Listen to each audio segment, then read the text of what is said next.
کلا ان کتاب الفجار لفی سجین وما ادراک ما سجین کتاب مرقوم یشہدہ المقربون۔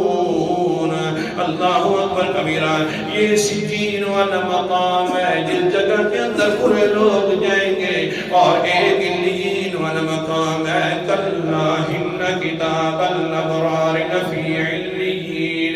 علیین کے اندر بھی جائیں گے جو نیکوں کے خاص مقام ہے، اور پورے لوگ سجین کے اندر جائیں گے۔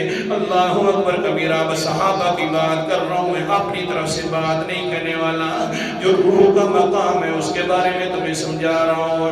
حضرت عبداللہ ابن عباس ہیں، اپنے شاگرد کعب بن احبار سے پوچھتے ہیں یار یہ جو سجین ہے یہ کیا ہے، یہ تو بتلا دے بطور امتحان کے۔ جو میں نے پڑھایا ہے شاگرد نے یاد بھی کر رکھا ہے کہ نہیں کر رکھا؟ بیٹا سجین کیا ہے؟ آگے سے کہتے ہیں وہ حضرت کعب بن احبار، یہ اے استاد مکرم، یہ در منصور کا حوالہ سنا رہا ہوں آپ کو۔ استاد صاحب جی جو آپ نے مجھے پڑھایا ہے کہ سجین کیا ہے، وہی تو سجین ہے نا کہ جس وقت اس کافر کی روح نکلتی ہے آسمانوں پر جاتی ہے، پھر کیا ہوتا ہے فَطَابَ السَّمَاءُ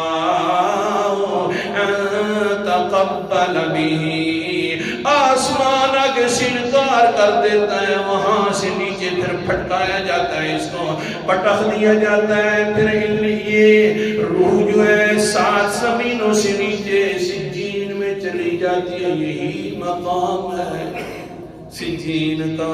استاد کہنے لگے سچ فرمایا، تو میرا اچھا شاگرد ہے۔ صحابہ کا بھی نظریہ آ گیا، علیین اونچا مقام ہے 7 آسمانوں سے اوپر، اور سجین 7 زمینوں سے نیچے والا مقام ہے۔